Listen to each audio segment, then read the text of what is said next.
with Sipping Thoughts to bring you a session on fireside chat with finding a purpose, building a unicorn, and hitting refresh with Gazal Kalra, co-founder Rivigo, a tech entrepreneur and an angel investor. This was one of our many sessions in the leadership series, a program that brings thought leaders from different walks of life to talk about their words of wisdom on varied topics. Just briefly about our partners, let me start with Sipping Thoughts. Sipping Thoughts is a multi-platform media company co-founded by Sukirti and Meeta Gudgutia. It was set up keeping in mind the tagline, Real Women, Real Thoughts, a no-judgment platform where they want to create a network of women for women. And now about Lean in India. Lean in India is the official national chapter of Lean in India. Lean in India aims to contribute towards encouraging more women in leadership positions through peer circles, campaigns, collaborations, and events. Our aim is to increase representation of women in leadership positions by enabling more women in the workforce. With this, I will now turn over to Gazal. Gazal, welcome, and we look forward to speaking with you. Gazal, it's so excited to have you here. Thank you, Urvi and Sukirti, and really looking forward to sharing some of my experiences with a broader community. So yes, I'm looking forward to our conversation. So Gazal, I was very, very intrigued because, when I heard that you were in the trucking sector, because you don't see a lot of women there, we actually don't talk about it. Usually when we're talking about unicorns, we're usually talking about the technology in terms of apps. We're not looking at kind of the brick and mortar organizations also. So I would love for also you to tell us your story and how and why the trucking industry. Sure. Frankly, if I could get $1 for every time I was asked, why this sector, and Madam, aap is sector mein kaise, which is the question I would get from a lot of my male counterparts and colleagues in this sector, I would already be a millionaire to say. So basically, it goes back to really, coffee conversation with my co-founder back then. He was an ex-McKinsey colleague, and I was just back from US after my graduate studies. And I had moved back to India with the intent of starting something here, simply because I felt 2-3 things were happening in India. First, India was at a very interesting inflection point where technology and internet and the sort of innovation was just beginning to disrupt very, very large and key sectors. And I think secondly, it's more the kind of scale and impact you can see in people's lives in a country like India is very fulfilling. And I always believe that an entrepreneur's journey is about solving human problems, right? I mean, you can use technology, you can use an app, you can use a better business model, but entrepreneurs inherently are very empathetic people, and they connect with some human pain or human problem. So those were the 2 reasons. And I'd moved back to India, and over a chance sort of coffee meeting, I met Deepak, who at that time was at McKinsey, but planning to leave to start something. So it was his idea of relay trucking and how to solve for such a large sector. And I had no background in trucking. I had never even spoken to a truck driver back then. But when I heard of the idea, it really spoke to me. I think I was mesmerized through the 60-90 minutes of conversation. And it was a large social problem, so it was purposeful. We were going to solve it through tech, so there was an element of innovation, and it was about scale. I mean, logistics is the second largest contributor to GDP. It's sort of the backbone of the Indian economy. So all that really connected with me, and I left that meeting thinking, if at this point in my life, if not now, then when, and if not this, then what, right? So it was really something I felt connected with as a problem statement I wanted to work on for significant time. So that's how I was drawn to it. And then I, of course, spent time meeting a lot of truck drivers, going on road trips myself. And suddenly it was no longer about seeing trucks on the highways, but actually seeing the truck drivers inside the trucks and, what their life is and what we would build. How would it bring a change in their lives and create that sort of ripple effect in their communities around truck drivers, around the taboo around this profession. No, but tell us, because your story is also equally mesmerizing. Because a lot of people, when you think about the relay model, can you go a little bit further in that? Because I was so fascinated when you explained it, because we typically think about handing the baton, but how you took it to the trucking industry is fabulous. Sure. Yeah, I mean, if you look at sort of the data at that time, for every 1,000 trucks in India, there were about 700 truck drivers. So India was, if you would meet industry experts and people in the ecosystem, they would say it's very difficult to get a truck driver, right? And you would assume that maybe truck driving doesn't pay that much because why else would a country in which you have so much unemployment would jobs be sitting empty if it's not paying well? And but it's actually, the money is quite good. Because people are compensating you for the poor lifestyle. So it's actually the real reasons why people in the villages didn't want to become truck drivers was first and foremost the poor quality of life. A truck driver's life job was miles away from home. Whether there is any event at home, anything, they were just disconnected from the families and communities. So in the villages, nobody would get their daughter married off to a truck driver because they knew that he was never going to be around. 40% of HIV/AIDS cases in India were in the truck driver community. So also the taboo around it. Substance abuse is it's prevalent so much that actually you would be, the top two reasons of truck road accidents are actually driver fatigue and driver substance abuse. So this was, the moment you become a truck driver in the village, you're just considered. And one of the guys, it was actually a social problem, because when we were visiting these villages, somebody said ki driver 37 comment. And I did not know what it meant, and I came and discussed. I actually got to know that India has 36 castes, and driver jab aap ban jate ho, to you're actually considered 37, like the bottom of the social status in the Indian society. And the children didn't feel proud about the profession. So it started from, how do you bring pride back to this profession, right? How do you make it something that the family or the community feels proud that somebody in their family is contributing to? Because at the end of the day, this was about nation building. If the country doesn't have a very strong logistics backbone, imagine everything, look at everything around you. It's arrived on a truck from somewhere, right? So that whole system crumbles, because driver shortages mean rising logistics cost. And we are a few decades away from autonomous driving on the highways in our country. So that really spoke to me that this is not about solving an economic problem. It's solving a human problem, which starts by solving the pride in the profession. The other reasons, of course, were the risks associated with truck driving, that are people think it's a risky job. On an average, a truck driver lives 10 years less than an average Indian, and that could be attributed to substance abuse, just risky driving on the highways, driving under fatigue conditions, etc.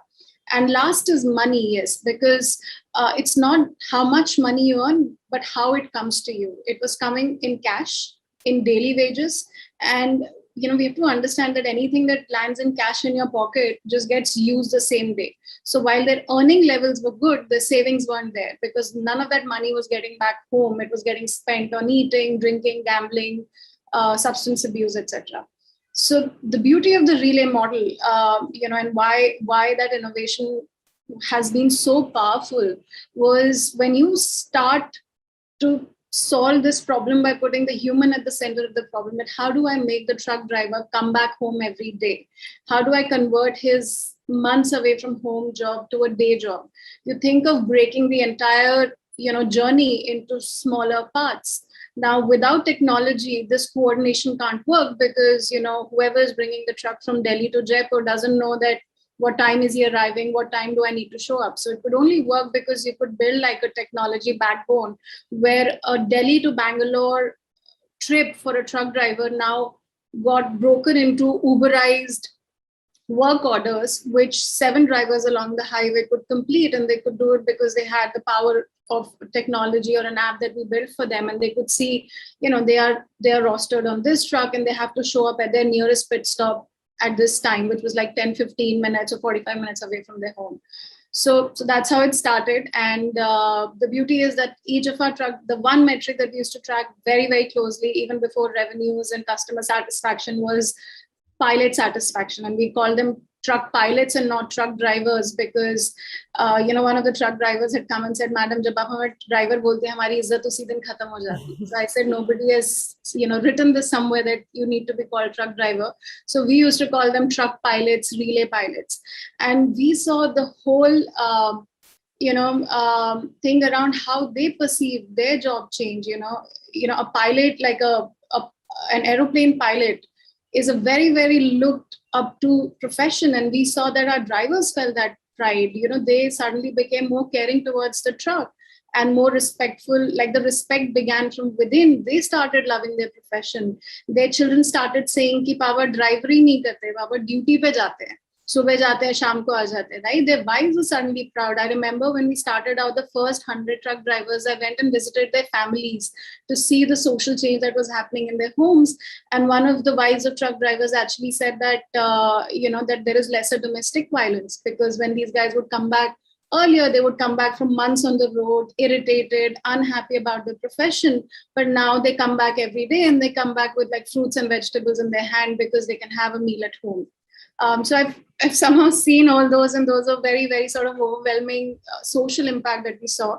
The beauty in the model was this life was changing, but at the same time, the customer's life was changing, because what happened is a Delhi-Bangalore trip would typically take double or 3 times the transit time, because it's the same driver driving. So when he rests, the shipment stops. So imagine Urvi needs like this, this laptop really urgently to be shipped from Bangalore, but it's going to take 5 days and not 2 days, because the truck in which it's arriving, the driver is resting along the highway because he needs to take a rest. Now, either he can drive fatigue, which is risky, or he takes a break, which makes the customer wait longer, right? So what happened with the relay model was that we could cut down the transit time by half, because the truck was never stopping. Every time each driver was driving 5 hours, and then another driver was taking it on. So, we did Delhi, Bombay in like 24 hours, Delhi, Bangalore in under 48 hours. So, and that was a time when e-commerce was really beginning to boom. So we were able to sort of give this power to a lot of e-commerce companies, saying, faster delivery. And that really sort of created a delightful customer experience for people. No, it's amazing because you constantly, we've grown up with the relay model, and it's fantastic to see how you've used that. And you've used that concept and said how to simplify things. And once you simplify even such a complex problem, it can be solved. Over to you, Urvi. Sure. It sounds like a very exciting journey. Gazal is what I can say, with a purpose and lots of determination. Purpose being getting that pride back for the pilots in the trucking community and solving for a social problem. So from your experience, why is finding that purpose in our lives so important? So, I had the chance of meeting Oprah when I was at Stanford, and she was there for an event. And then there was a small group lunch to which I won the lottery, because it was by lottery. But during that lunch, she said something very, very profound, which stuck with me. And this was about 7-8 years ago. And it was a defining sort of quote of her life, which she said, which is, find what sparks the light in you, so you in your own way can illuminate the world. And it's stuck with me all these years, because I think that's what purpose means to me. It means really, what gets you going, right? What lights you up? What do you find joy in? And frankly, all of us work is hard, right? We put in a lot of hours, we put in a lot of hard work. We spend time away from our families to give to our work. And if you can find purpose in your work, it becomes effortless, right? So you actually start finding joy in it. And it's different from, having fun at work. So fun is different from joy. There's a Hindi, and I say that that feeling is missing in English language, which is, masti and sukh. So you find purpose helps you get that, sense of fulfillment and joy in whatever you do. So for me, that's why purpose is important. If you find something that that you sort of feel connected with and can and feel passionate about, then whatever you do, it unlocks the best out of you. Yep, so true. They say that, when you have a passion for something, you don't even work for one day in your life. And that's exactly what passion and purpose, does to us. So absolutely, glad to hear that. Over to you, Sukirti. So, Ghazal, I want to ask you this because, of course, the trucking industry is mostly male dominated, but so is the tech and most of these unicorns. Working mostly with men, what were some of the challenges that you faced, or did you face any? Because sometimes we feel that there were challenges, but there are none. Yeah. No, see, I'd be, I mean, the truth is there are a lot of challenges, right? And it's, once you've made up your mind, it takes more the effort to just stay the course, because everything around you is non-conducive to you sort of opting out of it, right? The fact is, the ecosystem is yet not designed to keep you in the system. It's designed to make it difficult for you to opt out. And I say, if corporate, like the last 20-30 years has been a lot about rise of women in corporates, and we saw that early 2000s, where a lot of large corporates in India had started to have some green shoots of diversity in the boardrooms, but it was still lonely. And entrepreneurship is even lonelier for women, right? It's I don't know what it is. It's a lot of biases, right? And when I started out, I saw my share of it, sometimes not directly for me, but for people around, right? From, can you be an entrepreneur? Do you have that sort of aggression? Can you build things out? And I'm not talking about just logistics. I mean, logistics is like the far extreme of what industry people would be comfortable seeing women entrepreneurs. I mean, if it's anything fashion, if it's anything retail, there's still more acceptance. So I did get a lot of those questions when I started out, where, like I said, my first few customer meetings were, Madam, aap is sector mein kaise? And I could have at that point either chosen to, opt out with that self-doubt.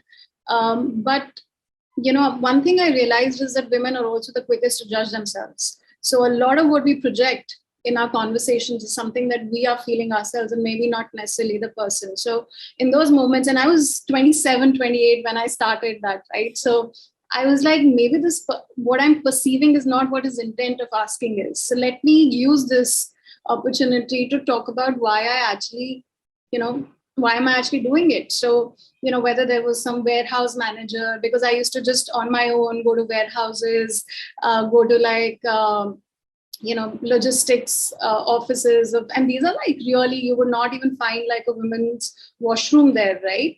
And I would just have conversation with like mid managers there, and why I'm doing this. And at the end of the conversation, I felt I had a believer, right, who believed in me and my dedication and what we were doing at Rivigo. And some of our your earliest customers are actually not your customers; they're your believers. So, you convert that into an opportunity, and that's how I thought. So I used to really enjoy talking about all of this, and people would at the end of the day say, "Ma'am, aap to bahut padhi likhe ho is sector ke liye," because I had just come back from the US, and somebody would ask that, can you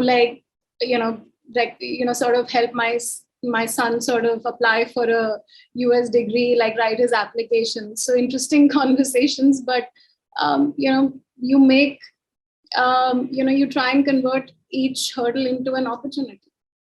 I definitely say पढ़े लिखो तो definitely हो, but mature भी काफी थे. Because at 27, I don't think I would have been that mature. Over to you, Urvi. No, it's actually interestingly you say that. And again, some of these are, just things you pick up, and I can only connect the dots now sitting here. It was one of the, conversations again at Stanford, where somebody said that, all that you study here can actually become an armor and weigh you down.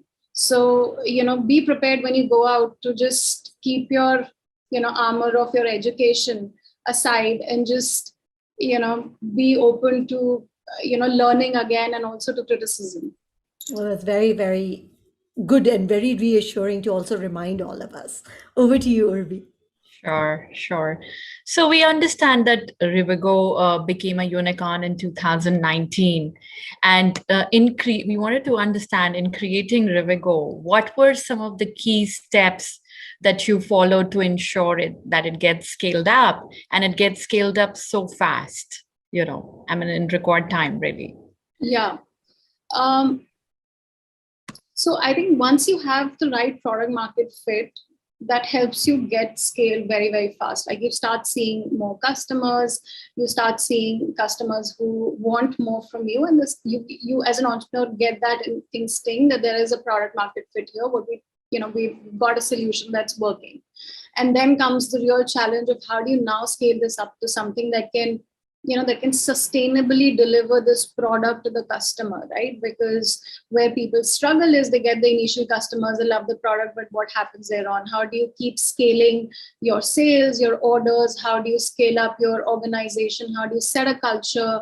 How do you ensure your customer promise improves and doesn't reduce as you scale up? Because a lot of organizations in their crazy scale up phase actually compromise on one or more of these.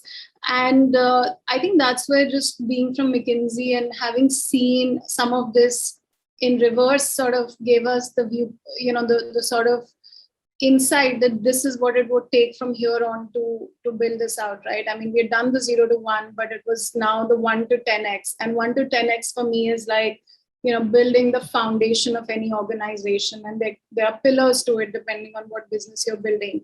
And I always say that, this is like, this is more of nurturing, and this is, more of parenting, because, you have to build it the right way. You cannot take shortcuts, right? Because if this foundation, the pillars are not strong, then when you hit the 10 to 100x, this cannot fall apart, right? So if it means it'll take time for you to build the right culture and get the right people, you cannot take shortcuts in this. If it means that you have to fix your product, if there are certain customer feedbacks that are sort of beginning to bubble up, then you fix it, right? You don't sort of overlook it. So a lot of the foundation really happens here. And what the amazing thing is that it's a lot of work to be done on inputs. So the organization and the entrepreneur's mindset here needs to be more input focused rather than output focused. So you may not see outputs moving or needle moving because there's work happening here, but nobody sees this.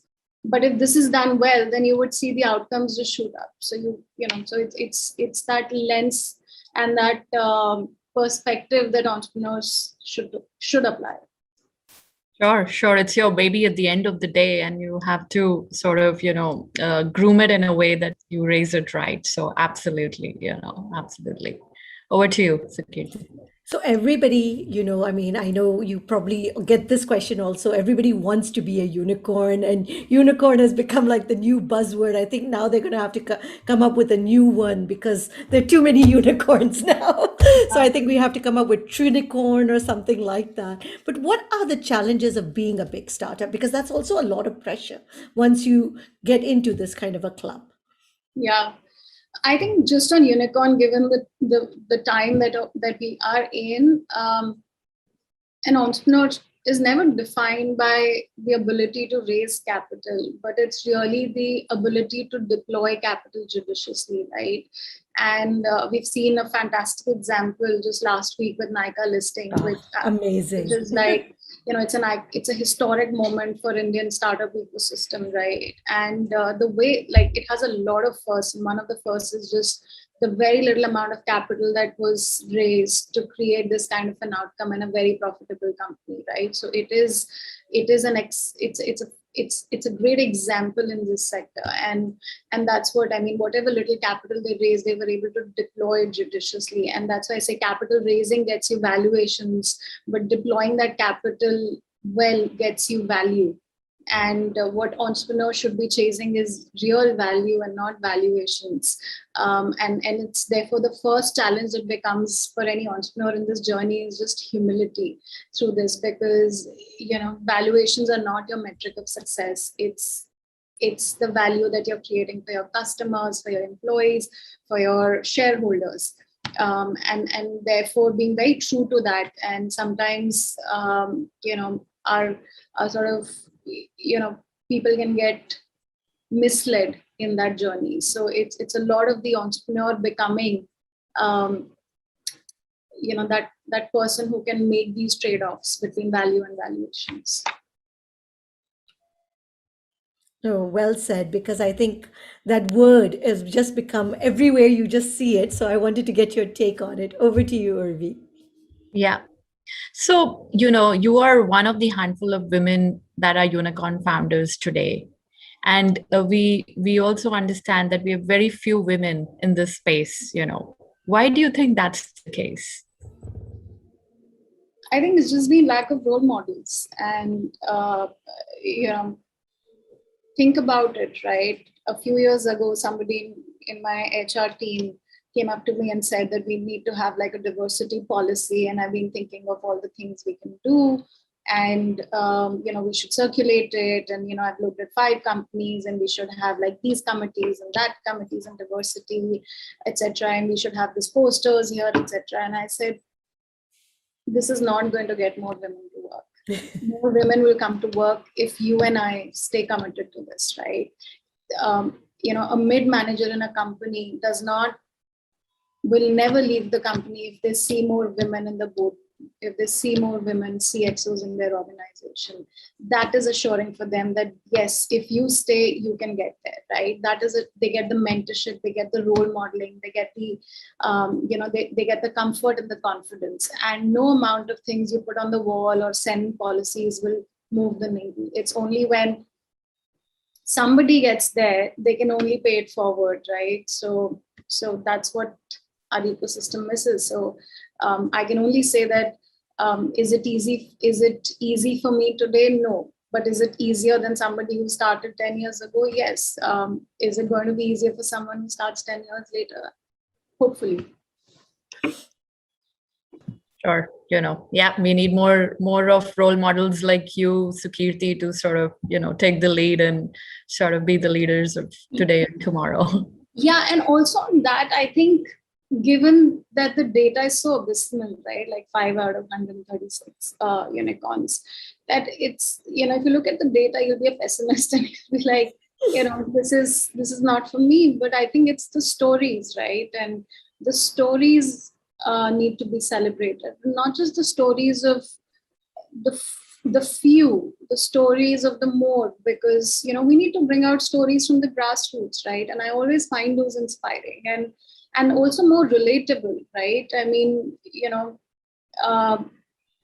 just seeing people in your community and around you, and those grassroots stories can inspire sometimes much broader set of people, and which increases the funnel, right? Because the more that opt into this, the more the chances that you see more and more then successful role models, right?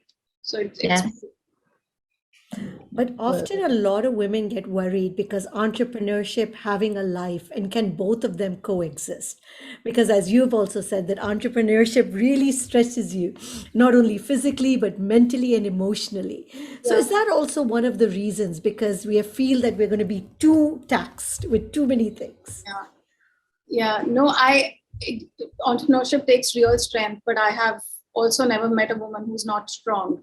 So if anybody is well equipped to, if God designed somebody to hit it out of the park in entrepreneurship, it's women, because, we're just designed to take on more and stay committed. And most importantly, we're very empathetic. And entrepreneurship at the very core is just solving about human problems and human pain.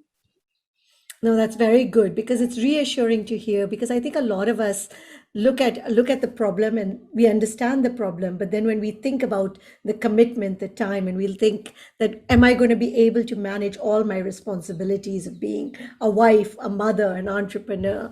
And sometimes that is really where we get a lot of self-doubt. Over to you, Urvi. It's exactly, that's what the self, like we stand in front of the mirror and we start having self-doubts, and I often feel it's all in our own mind. And it's just change the conversation, just change the self-talk. I can do it. I can do it. Yeah. You can do it. Like, somebody's done this. What's so difficult about it? I mean, Yes. don't, and if the moment you start believing, the moment you say, I can do this, and I'm designed to do this, and I'm empowered to do this, you will just see that you stop projecting that lack of confidence onto others as well.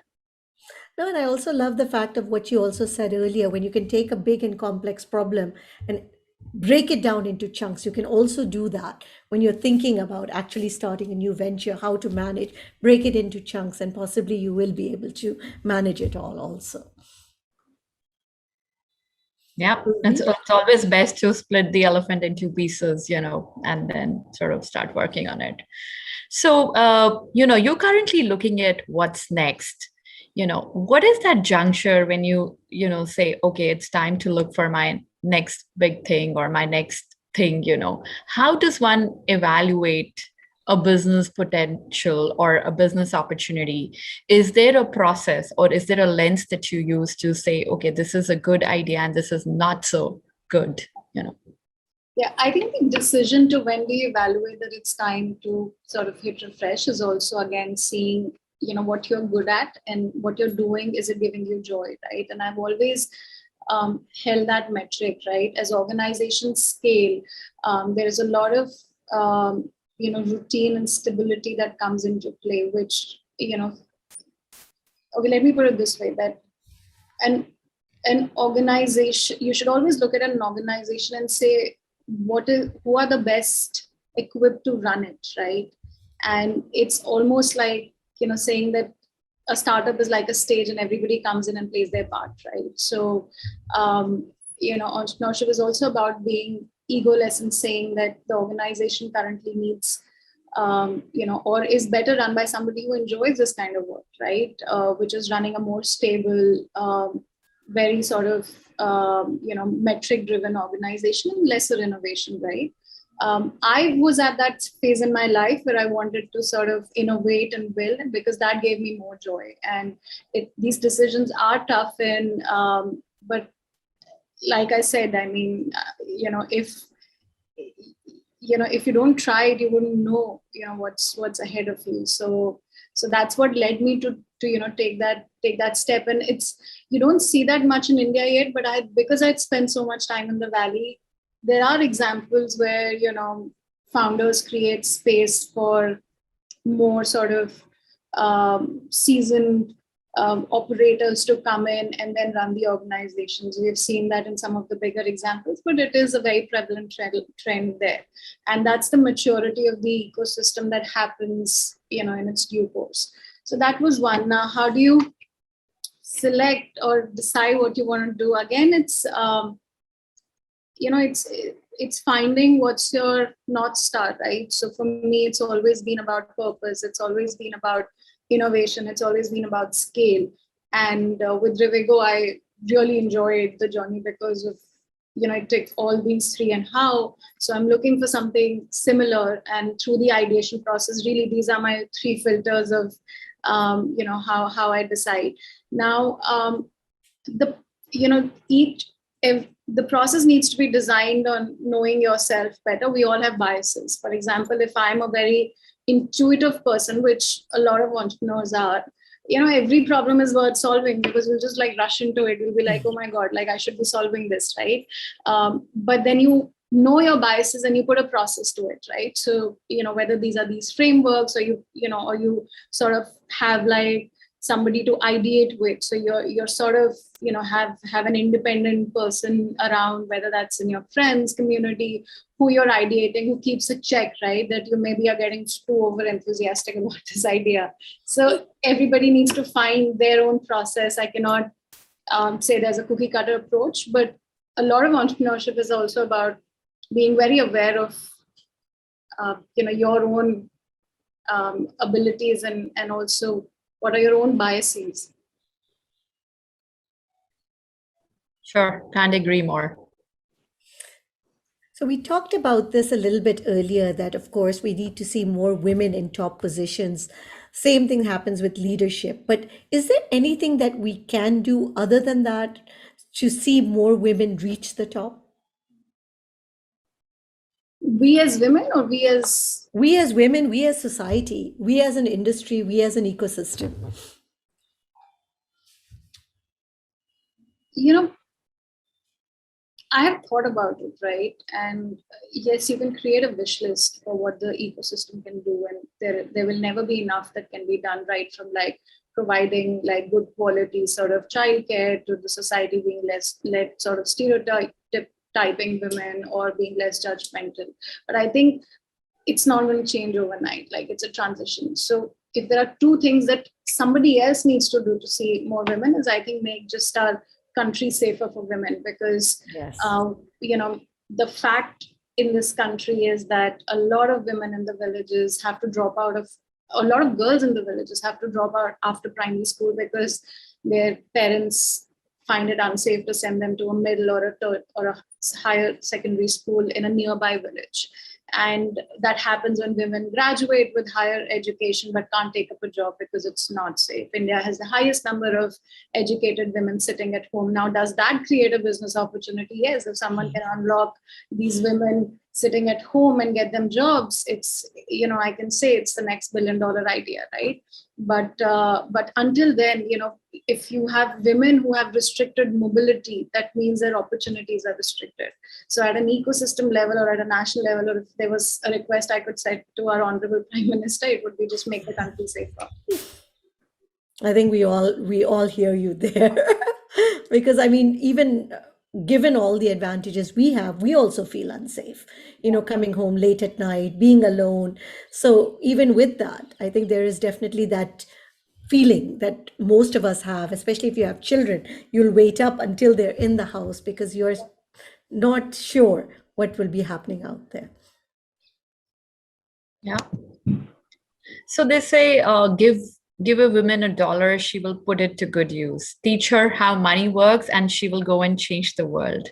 You wrote a beautiful piece on LinkedIn on how women can achieve financial freedom. Please tell us why. Why is this so important? I think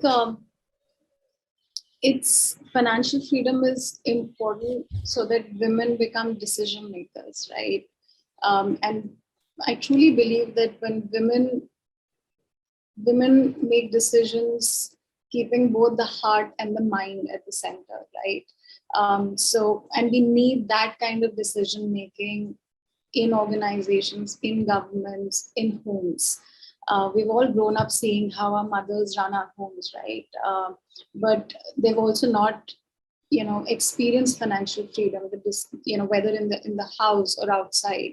So to me, financial freedom is actually a path to broader empowerment, and that's why, whether that is at home or in workplaces, I've also seen that working women actually like come back and expect their father or their husband or their brother to make the investment decisions on their behalf.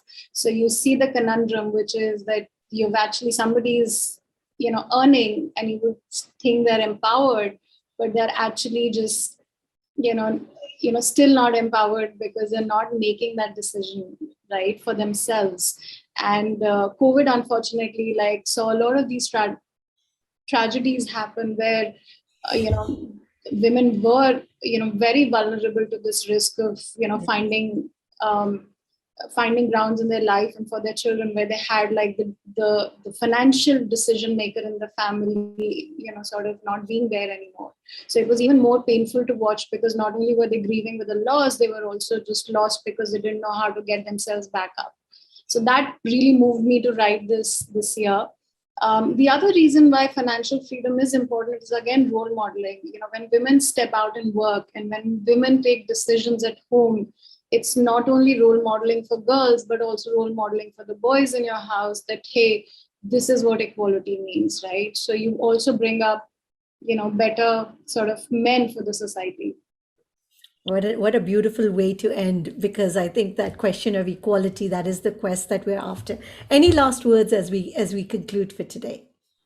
No, I really enjoyed the conversation, and I would just end with a lot of what we want to do and achieve has to come from within, right? And we all have to search for that power within us. And and that's why there is enough inspiration already in our mythology, which is around the goddess that we have, whether that's Durga or Lakshmi. And we are the country that has I think the maximum number of women deities being worshipped.